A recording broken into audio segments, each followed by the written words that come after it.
శ్రీమాత్రే నమః. అందరికీ నమస్కారం. ఈరోజు వీడియోలో 16 సోమవారాల వ్రత కథను తెలియజేస్తాను.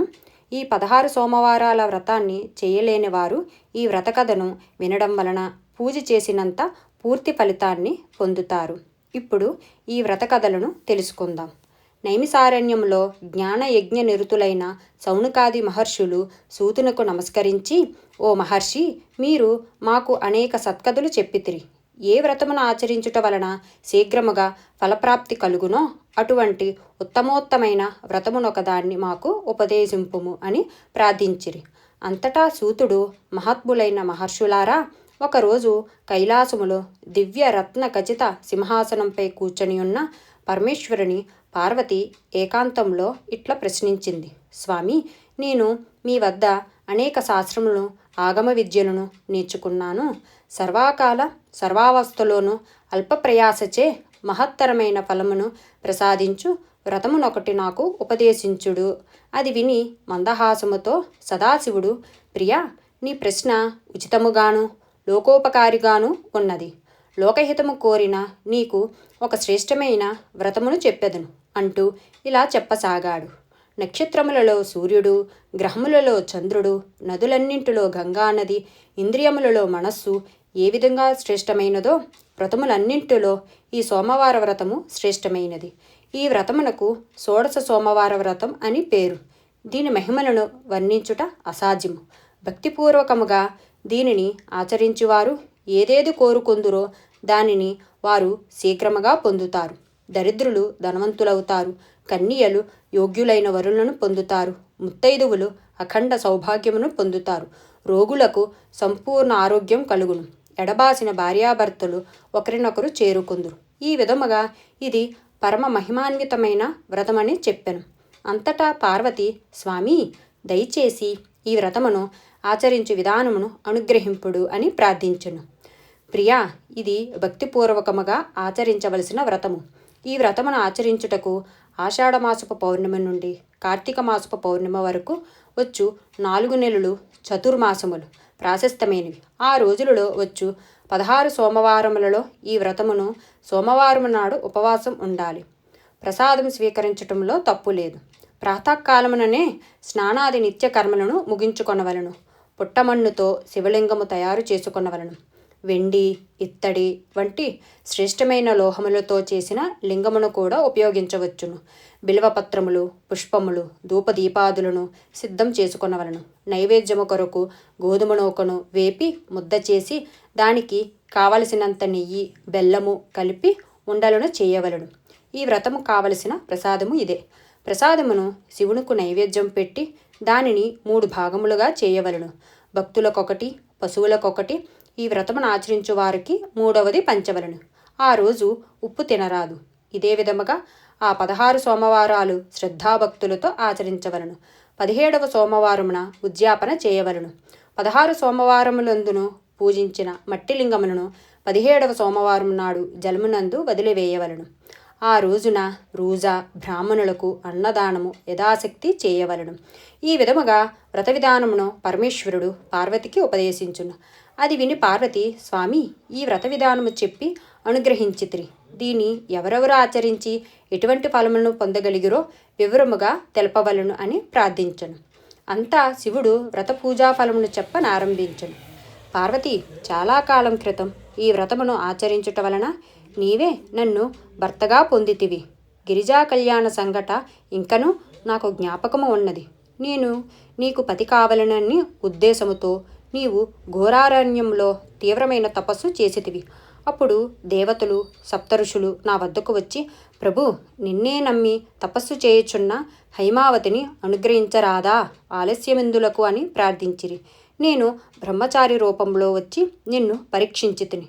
నిన్ను సంబోధిస్తూ శివునికున్న అవలక్షములన్నింటినీ వర్ణిస్తూ, శివుడు విరూపి, అపవిత్రుడు, మరటు వ్యక్తిని, అతని నీవు వేరెవరినైనను వివాహమాడరాదా అని పరిహసించి తిని. అంతటా నీకు పట్టరాని కోపం వచ్చెను. కోపంలో కన్నులు ఎర్రబడి, శివనింద మహాపాపం, శివుడు లేనిచో నేను బ్రతుకలేను, వేరొకరిని కన్నెత్తు కూడా చూడను అన్న నీ దృఢ నిశ్చయాన్ని ఖచ్చితంగా తెలిపితివి. అప్పుడు నేను నా నిజస్వరూపంతో నీ ముందు ప్రత్యక్షమయ్యాను. నీవు 16 సోమవారాల వ్రతం ఆచరించుటచే నీ కోరిక తీరినది. గిరిజా కళ్యాణం అతి వైభవముగా దేవఋషుల గంధర్వుల సమ్ముఖంలో జరిగినది. ఈ విధముగా వ్రతాచరణ వలన నేను నీకు పతినైతిని అన్నాడు పరమేశ్వరుడు. అంతటా పార్వతీ కూడా సంతుష్టురాలై, స్వామి, నాకును జ్ఞప్తికున్నది. అయినను ఆ వ్రతమహిమ మీ ముఖతః లోకానికి అందించడానికే అడిగాను. నా వలె వేరెవరు ఈ వ్రతం ఆచరించి పుణ్యఫలమును పొందిరో చెప్పవలెనని ప్రార్థించెను. సదాశివుడు ఇతర సంఘటనలను చెప్ప ఆరంభించెను. సీమంతిని చంద్రాంగుదుల కథ. చాలా కాలం క్రితం భరతఖండంలో పుణ్యాత్ముడైన చిత్రవర్మ అనే రాజుండెను. ఆయనకు పుత్రులు అనేకులు ఉండెరు.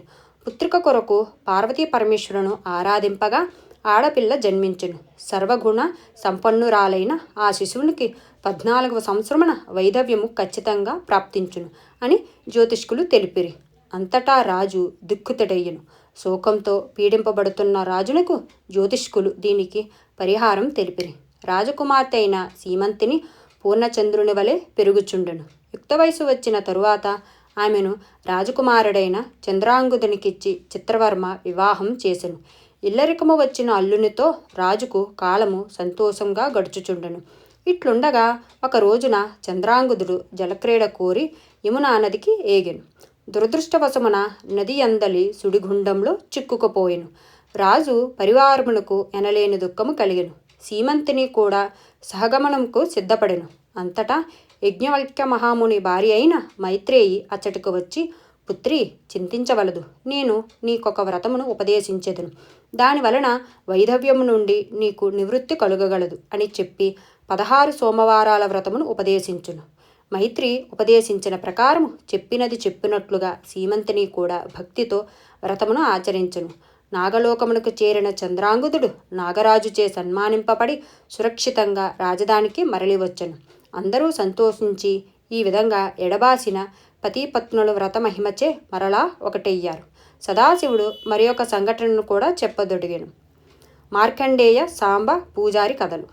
మహాతపస్వి అయిన మృఖండునికి సంతాన ప్రాప్తి కలుగక పోగా అతను తపస్సు చేసి సదాశివుని పుత్రభాగ్యము కొరకు ప్రార్థించెను. శివుడు ప్రత్యక్షమై, మహర్షి, నీకు 16 సంవత్సరముల ఆయువుగల సజ్జనుడైన కుమారుడు కావలనా, 100 సంవత్సరముల ఆయువుగల అత్యధమ పుత్రుడు కావలియునా అని ప్రశ్నించెను. ఋషి, నాకు 16 సంవత్సరముల ఆయువుగల సత్పుత్రుడు చాలు అనెను. శివుని అనుగ్రహంతో మార్కండేయుడు అనే సత్పుత్రుడు జన్మించెను. ఆయువు ముగుచుండగా అతను భక్తితో 16 సోమవారాల వ్రతమును ఆచరించి శివుని కృపకు పాత్రుడై చిరంజీవి అయ్యెను. ద్వాపరయుగంలో శ్రీకృష్ణుడు సమంతకమణిని అపహరించనన్న అపవాదు వచ్చెను. దాని నివారణ కొరకే అతను జాంబవంతునిపై విజయం సాధించి మణిని సంపాదించి జాంబవంతిని పరిణయమాడెను. సంతానము లేనందున ఆమె 16 సోమవారాల వ్రతం ఆచరించగా సంతాన ప్రాప్తి కలిగెను. బిడ్డకు సాంబా అని పేరు పెట్టిరి. శివపార్వతులు భూలోకమున సంచరించుచు ఒకసారి వైశ్యుడు వైశ్యుని భార్య రూపమునందు దేవాలయమును ప్రవేశించి పాచికలు ఆడనారంభించిరి. అందు శివునకు అపజయము కలిగెను. వైశ్యుడే గెలిచేనని పూజారి అసత్యము పలికెను. పార్వతికి కోపము కలిగెను. అసత్యము పలికిన అర్చకుని తత్క్షణమే కుష్ఠిరోగి కమ్మని శపించెను. అర్చకుడు వికృతి రూపుడయ్యెను. శివ, శంకర అని అరుస్తూ అతను క్రింద పడిపోయాడు. అంతటా సుందరి అయిన ఒక వనిత ప్రత్యక్షమై, 16 సోమవారాల వ్రతమును ఆచరించుము, దీని వలన నీ రోగము నయమొగును అని పలికెను. అర్చకుడు అలాగే చేశాడు. అతని వికృత రూపం తొలగిపోయింది. 16 సోమవారముల వ్రతాచరణ ఫలంగా అతనికి కుష్ఠ నివారణమయ్యెను. అనంతరం శివుని కృప వలన శివ సాన్నిధ్యమును పొందెను. మార్కండేయ పురాణమునందు చెప్పబడిన శివపార్వతి సంవాద రూపమునున్న 16 సోమవారాల వ్రత కథ సంపూర్ణం. సర్వే జన సుఖినో భవంతు.